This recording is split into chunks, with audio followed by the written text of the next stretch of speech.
কেমন আছেন আপনারা? আলহামদুলিল্লাহ আলহামদুলিল্লাহ নাহমাদুহু ওয়া নাস্তাঈনুহু ওয়া নাস্তাগফিরুহু ওয়া নাউযু বিল্লাহি মিন শুরুরি আনফুসিনা ওয়া মিন সাইয়্যাতি আ'মালিনা من يهده الله فلا مضل له ومن يضلله فلا هادي له ونشهد أن لا إله إلا الله وحده لا شريك له ونشهد أن سيدنا وحبيبنا وسندنا ومولانا محمد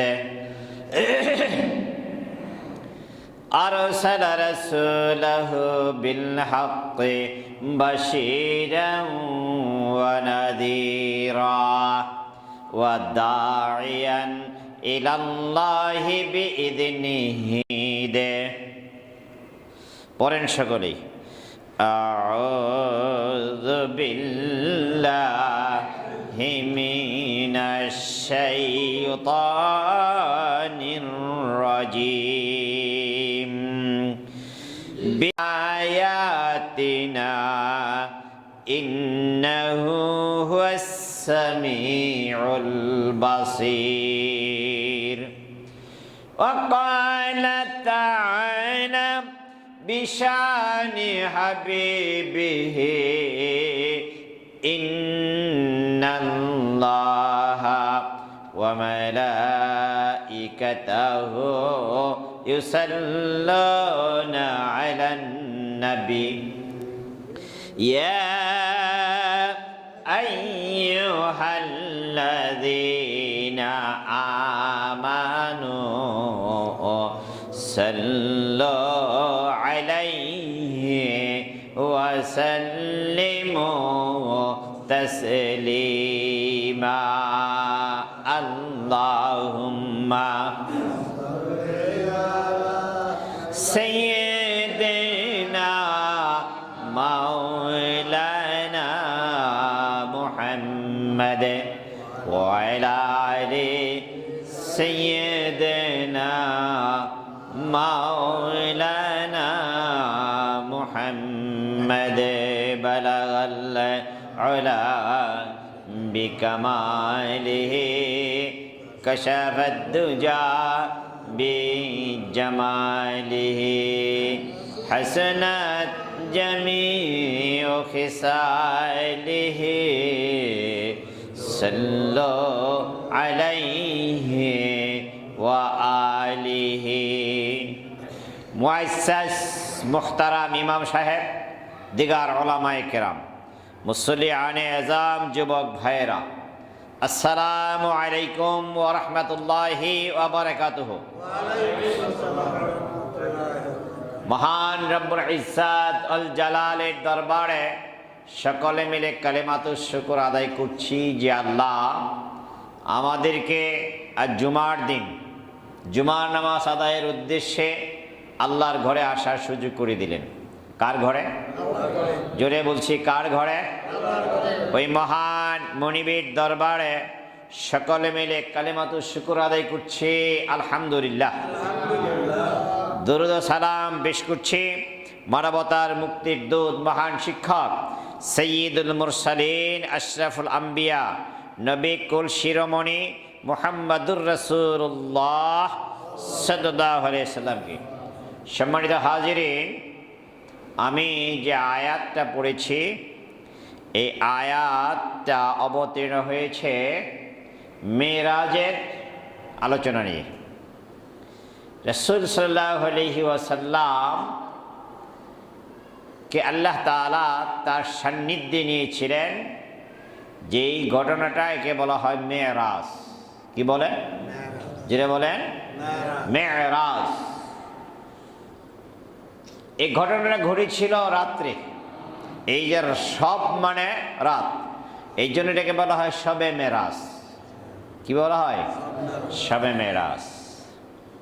রাসূল সাল্লাল্লাহু আলাইহি সাল্লামকে আল্লাহ তাআলা কেন মেরাজে নিলেন? তার গোলামকে, তার আব্দকে, তার বান্দাকে, তার রাসূলকে ভ্রমণ করিয়েছেন রাতের কোন একটা অংশে, বাইতুল্লাহ থেকে বাইতুল মাকদাস পর্যন্ত।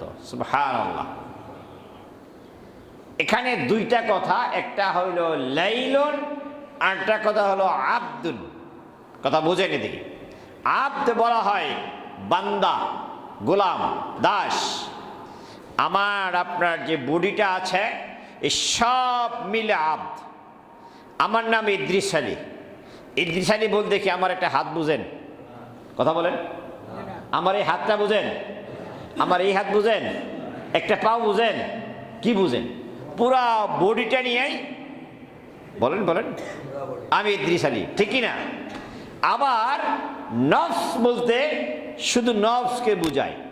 তাহলে আল্লাহ তাআলা আব্দ শব্দ ব্যবহার করেছেন, এর দ্বারাতে বোঝা গেল আল্লাহ তাআলা পুরা বডিটা, রাসূলের পুরা বডিটা তার সান্নিধ্যে নিয়েছিলেন। সুবহানাল্লাহ। আমরা স্বপ্ন দেখি, বলেন স্বপ্ন দেখি না? স্বপ্নে অনেক জায়গায় জায়গা, আসলে কি যাই? আসলে আমার বডি কই থাকে? জায়গাটা জায়গায় থাকে, কিন্তু স্বপ্ন যখন দেখি এই যাইতেছি ঢাকায় অমুক জায়গায়, হয় কি না? সুতরাং আল্লাহ তাআলার এই কোরআনের ভাষা দিয়া আমরা বুঝি যে রাসূলের পুরা বডিটাই তার সান্নিধ্যে নিয়েছিলেন। সুবহানাল্লাহ। তার মেরাজ স্বপ্ন যুগে হয় নাই। এই কথাটা কি আপনাদের ক্লিয়ার?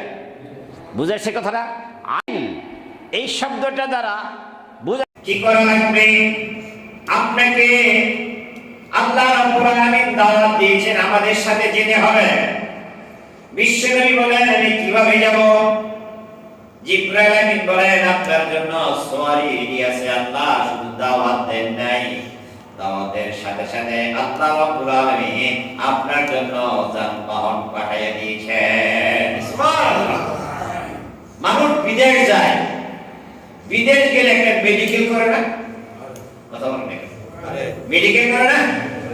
মেডিকেল করে এই কারণে সর্বপ্রথম হলো আপনার শরীরে কিছু ইম্পর্টেন্ট কিছু অসুখ আছে কিনা, জটিল কোনো সমস্যা আছে কিনা দেখার জন্য। পাশাপাশি এই দেশের আবহাওয়া আর ওই দেশের আবহাওয়া এক না, এই দেশের আবহাওয়ার সাথে ওই দেশের আবহাওয়ার সাথে আপনার বডিটা অ্যাডজাস্ট হবে কিনা, নাকি কোনো সমস্যা হবে। এই জন্য বিদেশ যাওয়ার আগে এই দেশের সরকার থেকে, মেডিকেল থেকে আপনাকে চেক করে নেয়। কথা বলেন। বিশ্বনবী এই দেশ থেকে, এই পৃথিবী থেকে 7 তবক আসমান জমিন ভেদ করে স্বয়ং আল্লাহ রাব্বুল আলামিনের খাস কামরার দিকে তাকিয়ে নেবেন। আল্লাহ রাব্বুল আলামিন যেই জায়গায় অবস্থান করেছেন তার কাহিনীকে ওই জায়গায় নেবেন। ওই জায়গার আবহাওয়া, ওই জায়গার সব কিছু তার শরীরের সাথে অ্যাডজাস্ট হবে কিনা, এই জন্য তাকে মেডিকেল চেকআপ অর্থাৎ সিনা চেক করে জমজম কূপের পানি দিয়া তার শরীরটা পরিষ্কার পরিচ্ছন্ন করে ওই দেশের জন্য ফিট বানায়া ওই দেশে আল্লাহ রাব্বুল আলামিন তাকে রওনা করাইয়া দিলেন। সিনে চেক করলেন, আবার এটা জোড়া দিয়ে দিলেন। ওপেন হার্ট সার্জারি করে সম্পূর্ণ ফিরে আবার এটা লাগিয়ে দিলেন। বুরাকের মধ্যে উঠলেন, বুরাকে আল্লাহ রাসূল উঠবে, তার মধ্যে বসবে। বুরাক রাসূলকে নিতে চায় না। বিশ্বনবী বলেন আল্লাহ পাঠাইছেন, তুমি আমাকে উঠাও না কেন? বুরাকের জবান খুলে গেল, বলল ইয়া রাসূলুল্লাহ, কাল হাসরের ময়দানে আপনার প্রত্যেকটা উম্মত জান্নাতে যাওয়ার জন্য একটা করে বুরাকের ব্যবস্থা করবে, কিন্তু ওই দিন আমার আবেদন রইল আমি বুরাক ছাড়া অন্য কোন বুরাকে আপনি উঠে যাবেন না, আমাকে কথা দেন। এখানে আরেকটা জিনিস বোঝা গেল, রাসূলের উম্মত হিসাবে যদি আপনি দুনিয়া থেকে বিদায় নিতে পারেন, আমরা কারণ বলবো ধরে বলেন আমরা কার উম্মত? ভাই মান কার উম্মত আমরা? কার দলে আমরা? এই মানুষ সেই দুনিয়াতে রাসূলের দল ছাড়া অন্য কারো দল করবে হয়তো যে কোরআনের সাথে রাজনীতির সম্পর্ক নেই, বলে কিনা? কোরআনের সাথে রাজনীতির সম্পর্ক নেই। ব্যাংক এটা কি? ব্যাংক কথা বলে না, এটা কি? ব্যাংক পুরো কোরআনই রাজনীতিতে ভরা করা ঠিক না বেশি? আপনি কার দল করতেন? রাসূলের দল যদি করে থাকেন হাসরের ময়দানে আপনি রাসূলের দলে উঠতে পারবেন।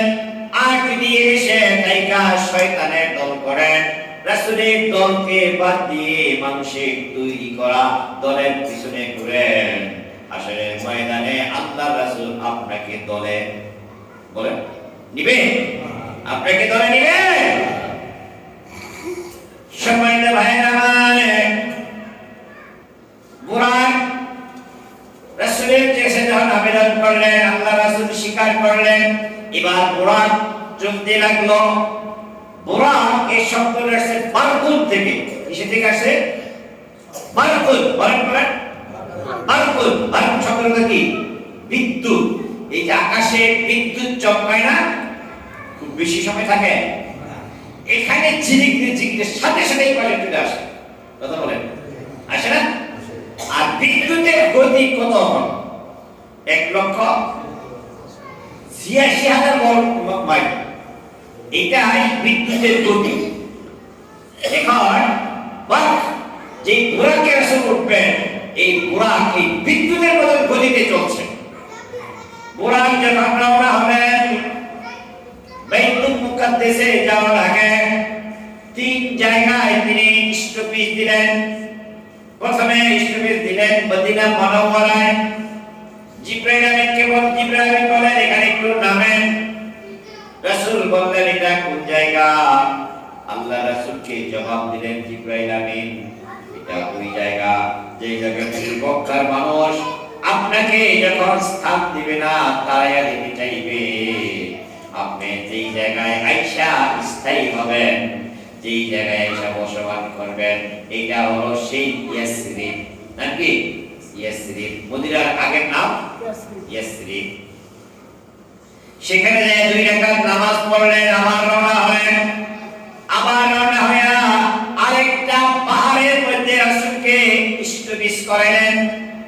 স্টপেজ করে জিবরাইল আমিন বললেন এখানে নামেন, একটু নামাজ পড়েন।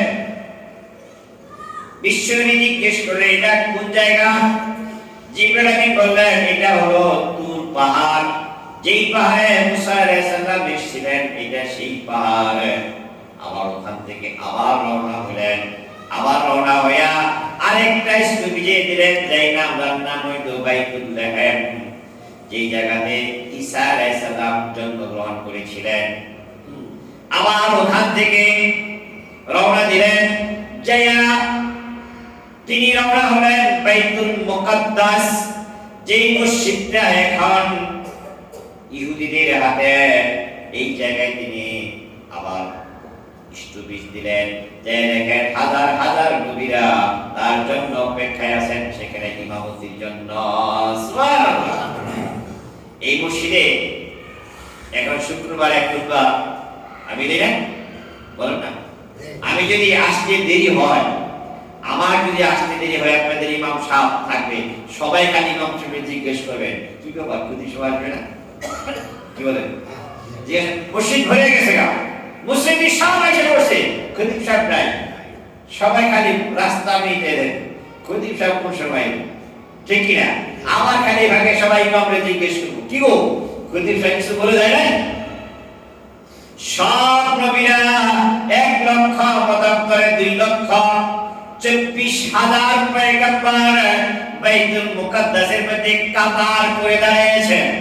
মুসাল্লিমের জায়গাটা খালি আছে, ইমাম আসে নাই, সবাই খালি রাস্তার দিকে তাকায় আছেন কখন ইমাম আসবে। ইমামটা হলো আমার নবী মুহাম্মদুর রাসূলুল্লাহ সাল্লাল্লাহু আলাইহি ওয়াসাল্লাম। বিশ্ব নবীর ইমামতিতে 2 রাকাত নামাজ হবে। নামাজ পড়ে বিশ্বনবী উপর দিকে রওনা হলেন। এবার প্রথম আসমানে হযরত আদম আলাইহিস সালামের সাথে দেখা। এরকম আস্তে আস্তে করে এক এক আসমানে এক একজন নবীর সাথে দেখা। আর জিবরাইল আমিন সব নবীদেরকে পরিচয় করে দেন। ইনি হলেন মুহাম্মদুর রাসূলুল্লাহ সাল্লাল্লাহু আলাইহি ওয়াসাল্লাম। চললেন একেবারে সপ্তম আসমানে। আমার কিন্তু এটা বলার উদ্দেশ্য ভ্রমণ কাহিনী শোনানোর জন্য নয়, সামনে আসতেছে। আমরা খালি মেরাজ মেরাজ করি, মেরাজ থেকে আমাদের কি শিক্ষা নি, শিক্ষা এটা আমাদের জানা দরকার না? কি শিক্ষা আমরা জানা দরকার? তো শিক্ষা আমরা নিব আস্তে আস্তে আসতেছে। লিনুরিয়াহু মিন আয়াতিনা ইন্নাহু ওয়াস-সামিউল বাসীর। রাসূল মনে মনে যা চাইছেন, মনে মনে যা চাইছেন আল্লাহ তাআলা সব কিছু তাকে দেখিয়ে দিয়েছেন। সুবহানাল্লাহ। এক জায়গা থেকে আরেক জায়গায় গেলে সেখানে দর্শনীয় যে জায়গাগুলো আছে, দেখার মতো যে স্পটগুলো আছে, এইটা সবার মনে চাই দেখতে। কথা বলেন না কেন? আমি এই বছর উমরাতে গেলাম। উমরাতে আমাদের সাধারণত প্যাকেজ থাকে মদিনাতে উহুদের পাহাড়, তারপরে মসজিদে কিবলাতাইন। মসজিদে কিবলাতাইন হলো দুই কিবলা। দুই কিবলা বলতে রাসূল সাল্লাল্লাহু আলাইহি সাল্লাম মদিনাতে যায়া 17 মাস বাইতুল মুকাদ্দাসের দিকে ঘুরে নামাজ পড়ছে। কোন দিকে?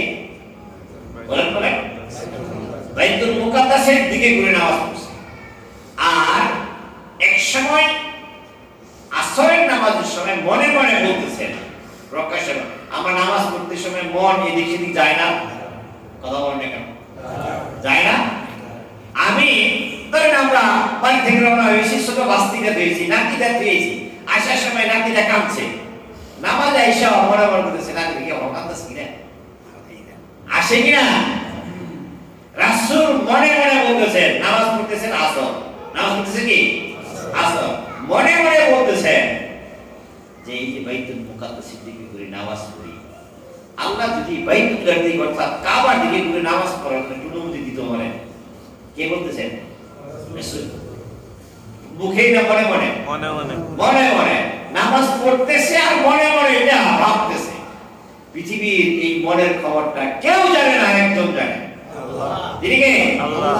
আল্লাহ বলেন কাদ নারা তাকাল্লুবা ওয়াজহিকা ফিস সামা। হে নবী, আমি লক্ষ্য করছি আপনি বারবার আকাশের দিকে তাকাইতেছেন। ফালানুওয়াল্লিয়ান্নাকা কিবলাতান তারদাহা।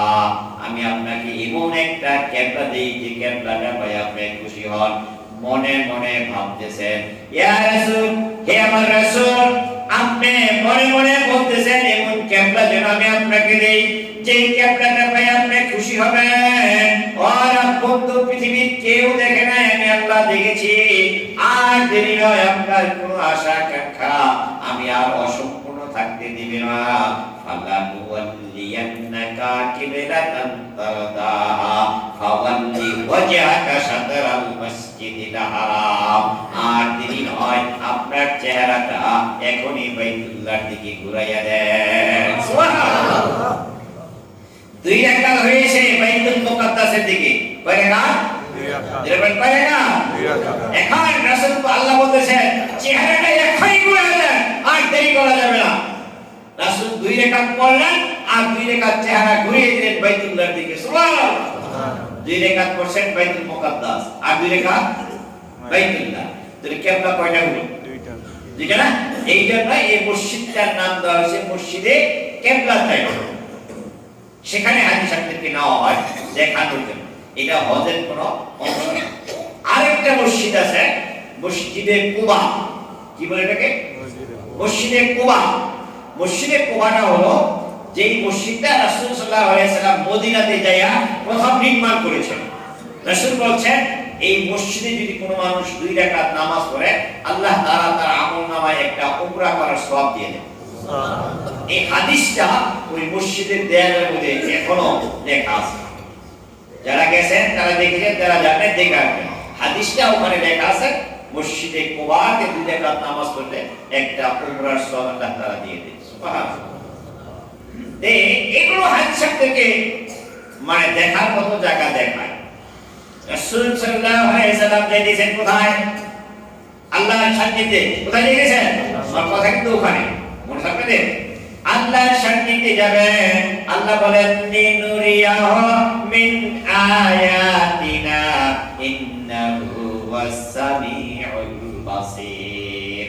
আপনার মনের ভিতরে যা কিছু উদয় হয় সব আমি আল্লাহ প্রায় এখানে দেখাই দিব। সুবহানাল্লাহ। আর কিছু আয়াতের অর্থ আরেকটা আসে, সেটা হলো মানুষ অন্যায় করলে, অপরাধ করলে তার শাস্তি যা হবে, কোন অপরাধের কি শাস্তি হবে, নামাজ মনোযোগ দিয়া না পড়লে তার কি শাস্তি হবে, পরের হক মেরে খেলে তার কি শাস্তি হবে, পিতামাতার কষ্ট দিলে কি শাস্তি হবে, নামাজ নষ্ট করলে কি শাস্তি হবে, সব শাস্তিগুলো ভাগ ভাগ করে আল্লাহ রাব্বুল আলামিন তার রাসূলকে দেখাইয়া দিয়েছেন। সুবহানাল্লাহ। এই কথাগুলো আগামী শুক্রবারে আসবে। আজকে এই আগের অংশটা আপনাদের সামনে আলোচনা করব। বিশ্বনবী মুহাম্মদ রাসূলুল্লাহ সাল্লাল্লাহু আলাইহি সাল্লামকে মেরাজে নিয়ে গেলেন একেবারে সিদরাতুল মুনতাহা, নাকি সিদরাতুল মুনতাহা। সেখানে একটা মসজিদ তিনি দেখতে পেলেন। এই মসজিদটা প্রতিদিন 70,000 ফেরেশতা তওয়াফ করছে। কত ফেরেশতা? 70,000 ফেরেশতা প্রতিদিন তওয়াফ করছে। একটা ফেরেশতা যেই দিন তওয়াফ করে যায় পৃথিবীর শেষ প্রান্ত পর্যন্ত, আর কোনদিন ওই ফেরেশতার এই তওয়াফের দায়িত্ব আসবে না। কত ফেরেশতারা তারা বানিয়ে রাখছে, চিন্তা করছেন। এবং ওই বাইতুল মামুর নাম কি? বাইতুল মামুর নাম কি?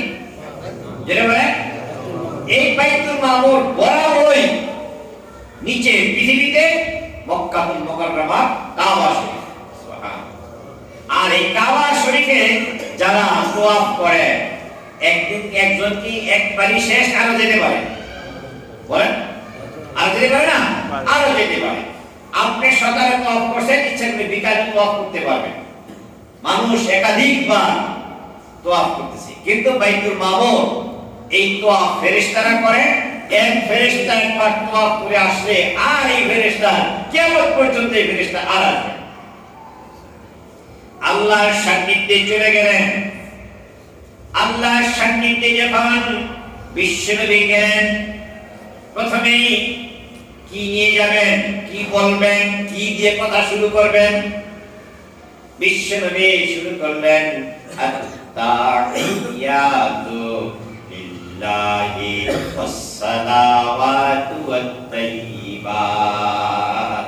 বলেন আত-তাহিয়াতু লিল্লাহি ওয়াস-সালাওয়াতু ওয়াত-তাইয়্যিবাত।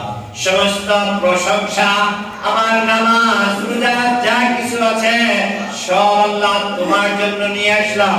সুবহানাল্লাহ। কে বললেন? আল্লাহ রাসূল বললেন। কাকে বললেন?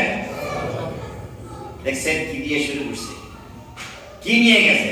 আত-তাহিয়াতু লিল্লাহি ওয়াস-সালাওয়াতু ওয়াত-তাইয়্যিবাত।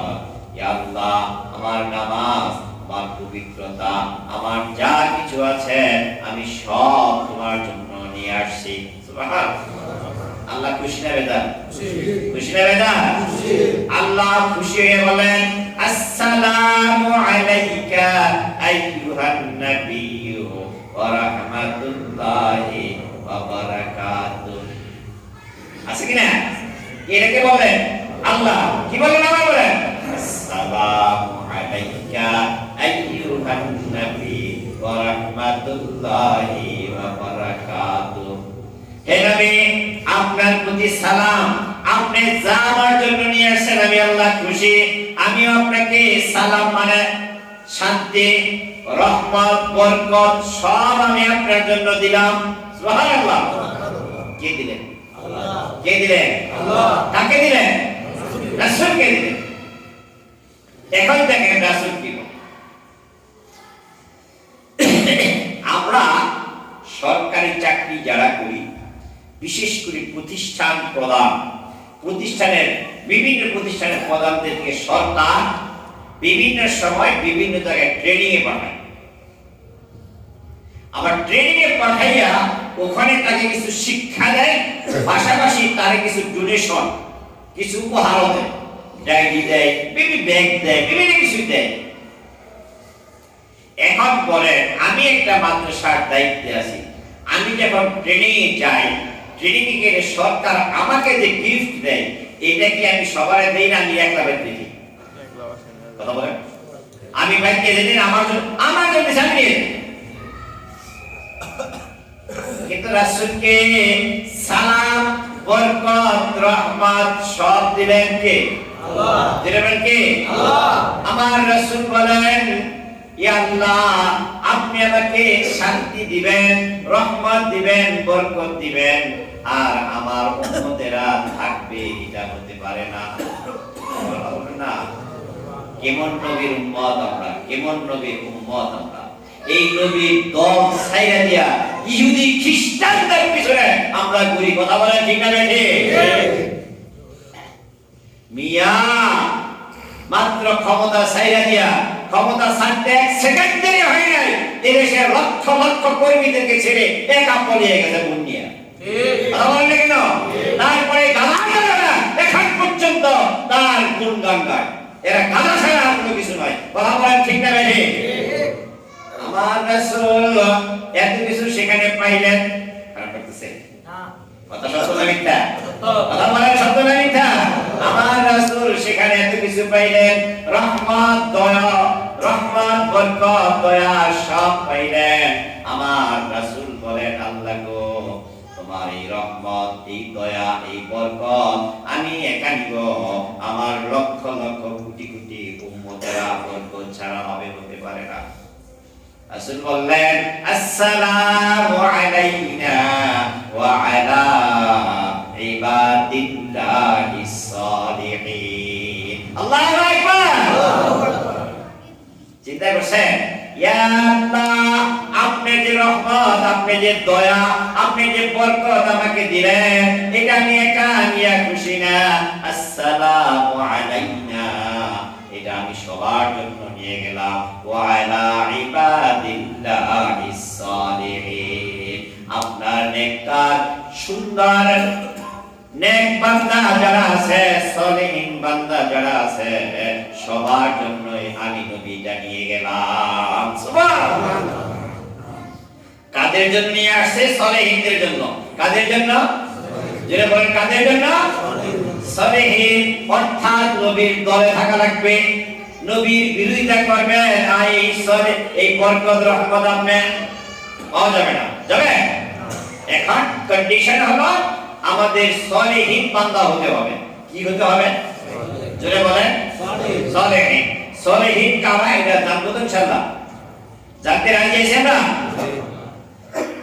আচ্ছা, এখানে যখন রাসূল বললেন যে আমার উম্মতের জন্য, সলিহিনদের জন্য আমি নিয়ে গেলাম, ফেরেশতারা কেন রইছে? কই কি আল্লাহ হেরে দিল, তাই একলা বেঁচে যাবো, কই কি সবার জন্য নিয়ে যাবো, এটা কি কর? কে বলতেছেন? ফেরেশতারা। তাদের যুক্তি তো ঠিক। কি বলেন? যুক্তি ঠিক না? এত বড় একটা রহমত আল্লাহ গোপনে এনে তারে দিল, আরে গোপনে নাই না, কই কি? ফেরেশতারা সাথে সাথে ঘোষণা দিলেন, আশহাদু আল্লা ইলাহা ইল্লাল্লাহ ওয়া আশহাদু আন্না মুহাম্মাদান আবদুহু ওয়া রাসূলুহু। সুবহানাল্লাহ। আমি আমরাও সাক্ষী দিয়ে দিলাম নবী। কই কি সত্যি তো এই নবী, আমরা সাক্ষী দিচ্ছি। কে বলতেছেন? ফেরেশতারা। আশহাদু আল্লা ইলাহা, আমরা সাক্ষ্য দিচ্ছি আল্লাহ ছাড়া কোনো ইলাহ নাই, ওয়া আশহাদু আন্না মুহাম্মাদান আবদুহু ওয়া রাসূলুহু, আমরা সাক্ষ্য দিচ্ছি সত্যি এই নবী সত্যি এই নেতার মতন নেতা পৃথিবীতে আর হবে না। ঠিক না? পুরা আত্মাহিত হলো নি। আত্মাহিতের কয়টা অংশ? একটা পাইলাম নবীর কথা, একটা পাইলাম আল্লাহর কথা, একটা পাইলাম ফেরেশতাদের ঘোষণা। ঠিক কি না? এটা সমন্বয় হলো আত্মাহিয়াত। প্রত্যেক নামাজের প্রত্যেক বৈঠকে আমরা এই আত্মাহিয়াত পড়ি কি পড়ি না? আত্মাহিয়াত পড়া ওয়াজিব। এতের পর কি ওয়াজিব?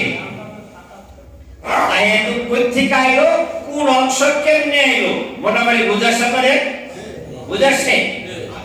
এবার আসি সলেহীন কারা, যারা দরকার আছে। আমি আজকে সলেহীনের ব্যাখ্যা দিব।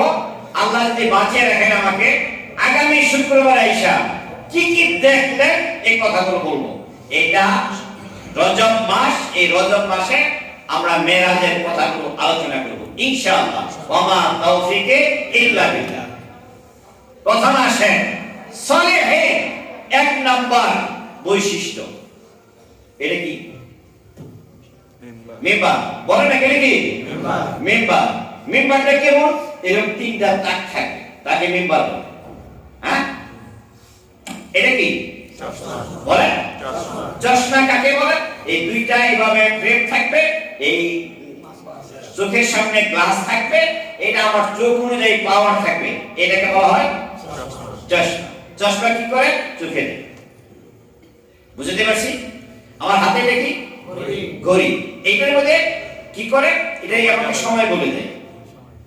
সলেহীন কি? সলেহীন কারা? সলেহীন কাদেরকে বলা হয় জানা দরকার আছে। এবং এই সলেহীন বান্দাদেরকে আল্লাহ তাআলা হাশরের ময়দানে রাসূলের সাথে জান্নাতে দেবেন। সুবহানাল্লাহ। তাহলে সলেহীন হওয়ার দরকার আছে। রাসূল যে বললেন আসসালামু সবিসে ফাকাশেন আসসালামু আলাইনা ওয়া আলা ইবাদিল্লাহিস সালিহিন। এদিকে কথা এদিকে ভালো করে বুঝেন। রাসূল বললেন আসসালামু আলাইনা ওয়া আলা ইবাদিল্লাহিস সালিহিন। সালিহিন বান্দাদের জন্য নিয়ে গেলাম। রাসূল কিন্তু সব বান্দাদের কথা বলে নাই, বুঝছে? সব বান্দাদের কথা যদি বলা হতো তাহলে লুড়াবাও সব আমরা সেদিন যেতে পারতাম। যেহেতু সলেহীন কথা বলা হয়েছে ইন্ডিকেট করে, কাজেই সলেহীন আমাদের হতে হবে।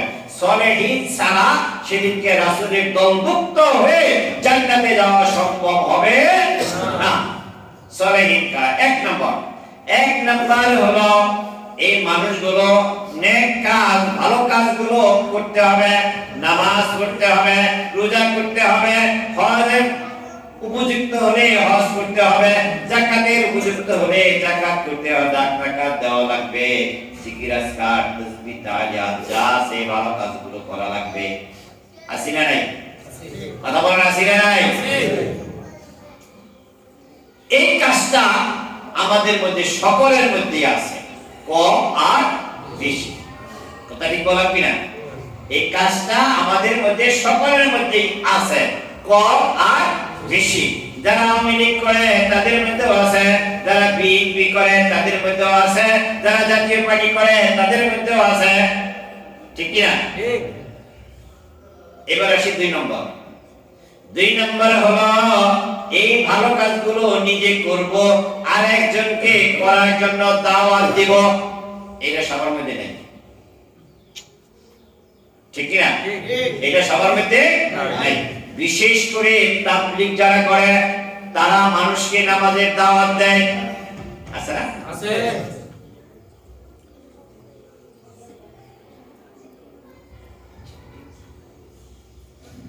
যারা তাবলীগ করে বিশেষ করে তারা এই কাজটা বেশি করে।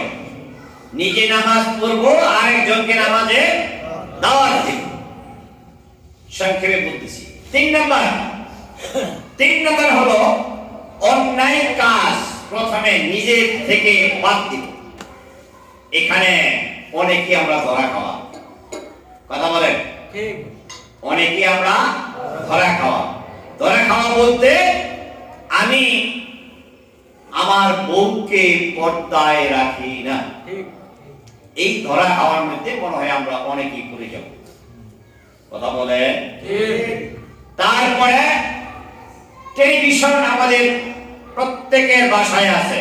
আমি হুজুর আমার বাসায় আছে। এই টেলিভিশনের মধ্যে নাটক সিনেমা হয়। কথা বলেন কেন? এই নাটক সিনেমা আমি বাদ দিই না। তাহলে এই 3 নম্বর পয়েন্টে আমরা সলিহিনের এক পাও ভাঙা। কথা বলেন এই পাওটা জোড়া দেওয়া লাগবে। এই পাওটা জোড়া দেওয়া লাগবে মানে অন্যায় কাজ আমার কাছ থেকে সরে দেওয়া লাগবে। ইসলামের বিরুদ্ধে, ইসলামের বাহিরে কবিরা গুনাহ হয় এমন কোন কাজ আমার মুসলমান হিসেবে আমার দ্বারাতে করা যাবে না। কঠিন হইল? মানবো আমরা? কারে কারে মানতে পারবো? আল্লাহ আপনি কবুল করো। সকলে বলেন আমিন। আমার সাথে কি রাগ করতেছেন আপনারা? না। 4 নাম্বার, 4 নাম্বার এদিকে আসেন। 4 নাম্বার, অন্যায় কাজ দুহাতে বন্ধ করতে হবে। সমাজ থেকে অন্যায় কাজ বন্ধ করতে হবে। পারবো এটা? ইনশাআল্লাহ। অধিকাংশ জায়গাতে ওই যে মিজানুর রহমান আজহারি বলে গেলেন, একদল খাইয়ে গেছে আরেক দল খাওয়ার জন্য রেডি হয়ে আছে। বলে গেছে না? আর এটাতে বলতে কারো কারো গায়ে লাগছে। শুনতে পাই বিভিন্ন জায়গায় বিভিন্ন মার্কেটে চাঁদাবাজি হচ্ছে। চাঁদাবাজি আগে তো 500 টাকা, এখন দেওয়া লাগে 1000 টাকা। এইটা কোন একটা দল দিচ্ছে। এই দলের চাঁদাবাজিকে বন্ধ করার জন্য সকলে ঐক্যবদ্ধ হয়ে কাজ করা লাগবে। আর এই চাঁদাবাজি যারা করে, চাঁদাবাজি যারা প্রশ্রয় দেয়, তাদেরকে প্রত্যাহার করা লাগবে। রাজি আছি ইনশাআল্লাহ? কয় নাম্বার কইলাম? 4 নাম্বার। কয় নাম্বার বললাম? কিসের সংজ্ঞা? সলেহিনের সংজ্ঞা। কিসের সংজ্ঞা? সলেহিনের সংজ্ঞা। কাকু কি রাগ করতেছেন? 5টা পায়া দিয়া সলেহিন প্রতিষ্ঠিত। মিম্বারের পায়া লাগছে কয়টা? 4টা। একটা চেয়ারের পায়া কয়টা? 4টা। একটা ফ্যানের পাখা কয়টা? 3টা। একটা টেবিলের পায়া কয়টা? 4টা। সলেহিনের পাখা হলো, সলেহিনের পা হলো 5টা। এই 5টার একটা থাকবে না, আপনি সলেহিনদের অন্তর্ভুক্ত থাকতে পারবেন না। 5 নম্বর পয়েন্ট হলো এই অন্যায় অপরাধ যেই দল করে, যারা করে, তাদেরকে প্রতিবন্ধ করে, তাদেরকে প্রত্যাহার করে, সেখানে যারা নেক কাজ করে, যেখানে যারা ভালো কাজ করে, তাদেরকে প্রতিষ্ঠিত করার জন্য চেষ্টা করে। রাজি আছি ইনশাআল্লাহ? লাগলো মনে হয় অনেকেরই, লাগলো মনে হয় অনেকেরই। ও ভাই, আমার প্রতি রাগ করেন না, লাগার কিছু নাই। যেতে হবে কার কাছে? আল্লাহর কাছে। যেতে হবে কার কাছে? আল্লাহর কাছে। আল্লাহর কাছে যেতে হবে। আর নবীর সুপারিশ ছাড়া কারো পক্ষে জান্নাত সম্ভব হবে না। সুপারিশ রাখতে হবে মুহাম্মদুর রাসূলুল্লাহ সাল্লাল্লাহু আলাইহি ওয়াসাল্লাম। আর এই দুনিয়ায় হাবিজাবি তাদের অনুসরণ করে যাবেন, রাসূলের অনুসরণ বাদ দিয়ে সেদিনের জান্নাতের গন্ধ পাওয়া যাবে। আল্লাহ রাব্বুল আলামিন আমাদের প্রত্যেককে সলেহিন হইয়া জান্নাতে যাওয়ার তৌফিক দান করেন। সকলে বলেন আমিন। আমিন। কথা রইল, রাসূল কি দেখলেন এটা আগামী শুক্রবারে বলবো। রাজি আছি ইনশাআল্লাহ? আগে আগাইবেন না পাশে পাশে বলবেন? আজকাল মুসলিম কম কি শিখতে বানাইছে নাকি? অফিস খোলা। আরে মুসলমান এই দেশে অফিস খোলা, শুক্রবারের দিন, তারপরে অফিস খোলা থাকে। এবার শেষ একটা কথা বলে নি। মসজিদের কাজ আমার মনে হয় অনেকটা অগ্রসর হয়েছে। হ্যাঁ, অনেক অগ্রসর করেছেন না? কিছু সিমেন্ট মনে হয় দেওয়ার মতো ওয়াদা কিন্তু আছে। আমার কি নাম দেখে দেখে বলতে হবে? আমরা মসজিদের সিমেন্ট গুলো আমরা দিয়ে দিব, যেন প্রতিষ্ঠিত বসে যায়। রাসূল বলছেন, মান বানা মসজিদান বানাল্লাহু বাইতান ফিল জান্নাহ। যে মানুষ মসজিদ বানায়, আল্লাহ তাকে জান্নাতে ঘর বানিয়ে দেয়। সুবহানাল্লাহ। এটা বন্ধ করে